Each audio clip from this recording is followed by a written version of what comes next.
So we're just heading to our first meeting of the day. We are heading to one of our partners' office and we're running their team through exactly what's happened this year with the federal budget and what that means for them as real estate agents in terms of their buyers, their sellers, their landlords, and then how we can help them from a lending perspective, or how they can educate their clients from a lending perspective to be able to keep buying and keep going. So that's our first meeting, and our second meeting today is a super exciting one, which you guys will see. Stay tuned for that one because that's a really fun one as well. But we're just on the way there now, and we'll see you when we get there. With 2 sugars, please. Is it with you? Yes. And I'll get a, do you have decaf? Yeah. Can I get a decaf almond cap, please?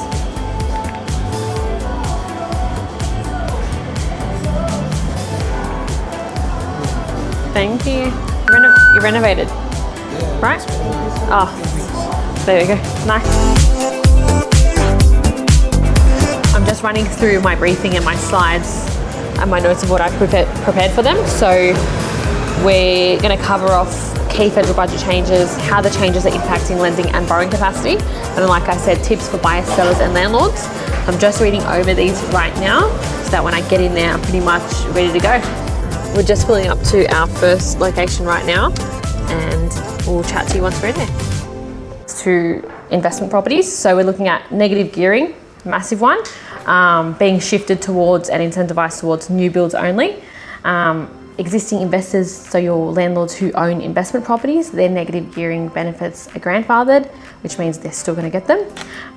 And then obviously in terms of established properties for investors, they're slightly less attractive at the moment. That could just be people adjusting to the new rules and they'll probably get over it soon enough. But that's what we're seeing right now. CGT, 50% discount replace. So currently, obviously, if you buy an investment property, you hold it for 12 months. Once you sell that investment property, you get the 50% discount on the gains that you made with the property. That's been completely replaced. So it's been ditched and it's been replaced with an inflation adjusted gain. ATO still, they still haven't passed this, and the ATO is still coming out with how they're calculating everything. So this is just based on what they said in the budget. It's inflation adjusted gain, but with a minimum floor rate of 30%. So they're either going to get taxed 30% or whatever the inflation adjusted gain is. It's one or the other.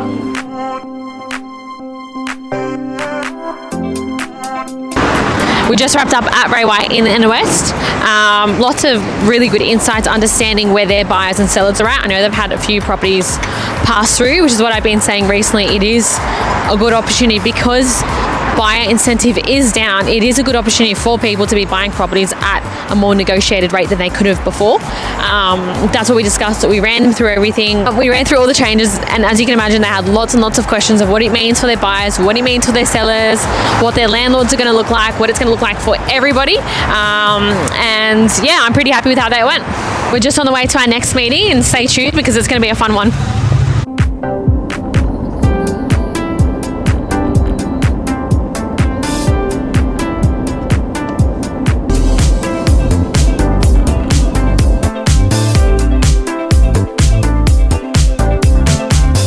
So we're now at location number 2.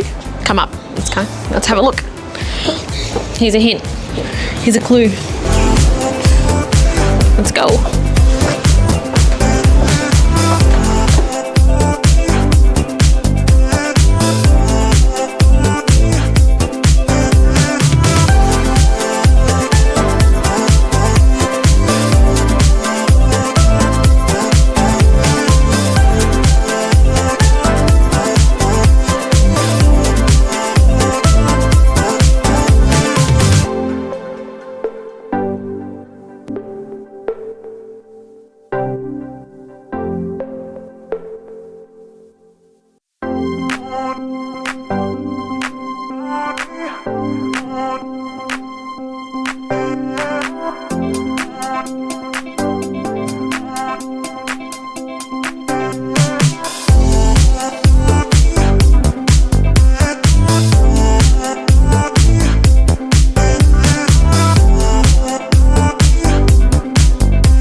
through property, but they don't understand that exit part. Yeah.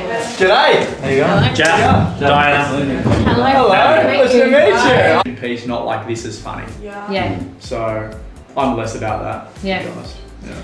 I'm not that funny. And you don't want to be something you're not either, right? Like I'm natural, like I'm witty, and you know I'm not scared to say what I think. So like talk on camera well. It's good to have both of you on there because you're going to attract a different kind of person to what you're going to attract. Yeah. And should we? Do you reckon we should send that same message, or do we like change it up Right way. in our way? Yeah. Or thinking like if I'm like resi, he goes commercial. Like if Could I'm like do. resi. I spoke to a couple of guys the other day, clients of ours. What's their name? The brokers. They come in. Jordan Warhurst. Yeah, Warhurst. He's like their brothers, and one of them does resi, one of those guys does commercial. Okay. Okay. But I wouldn't like niche. I would just be general about everything. Yeah. So like you can talk about commercial deals, talk about resi deals, client experiences, Yeah. where things happen. See there? And That was the workshop. Yeah, the one Okay. I've done the workshop Yeah. a couple of years ago, but the one I went to was like the boardroom where it's like Okay. this style. There's 10 people and Alex. Wow, that's awesome. Yeah, it was okay. It was okay. It was fucking 220 grand or something. So it was a lot of dough. Yeah. But I got some good stuff out of it. How's he? If you don't mind me asking, how does he help like shape your business or how you look at it? Anything that he's going to tell you in the flesh, you can hear online. Yeah. Okay. Just probably lands a bit differently because he's sitting in the chair. Yeah. right? Yeah. And then also you hear what he says to other people, and then you're like, oh fuck, that's a good idea, or Yes. maybe I can implement that in my business. Yeah, but I mean, like, he's like the expert in service-based businesses, right? Yes. Like, I just look at the way that he's growing acquisition. Like, We have just wrapped up from our second meeting. I'm filming on my iPhone because the camera died because we were filming so much. So really exciting. The second meeting was at Henderson Advocacy in Paddington, and we spoke all things about strategy, how they can help our clients get to a better position financially to build their wealth and find the right properties, how we can also work together collaboratively. We discussed lots of things. We also spoke about business and what he does with his business and what we can possibly do with our business. So it was very productive and exciting conversations, and there's actually more to come from this collaboration soon. So we can't wait to share all of that with you. What we've taken away from our agents today is looking at buyer incentive, where buyers are looking to buy at the moment, what buyers are looking for, and how the federal budget has impacted both buyers and sellers in the current market, because incentive is a little bit low for people wanting to buy something new, and then at the same time incentive is a little bit low for people wanting to sell. That was with our agents, and then with Henderson Advocacy, it was really understanding about looking at the long-term picture for clients, you know, not just what's happening in the market at the moment, but it's very important to say, okay, well, this is what's happening in the market, and then this is where we need to project long-term, so that once these changes do pass and incentive does come back in, you're ready or you're not behind the 8 ball. So that was really great and productive from them. But anyway, I hope you enjoyed this video. If you did, please like and subscribe to our channel because we upload new videos every single week. And if you have any questions, please leave them in the comment box below.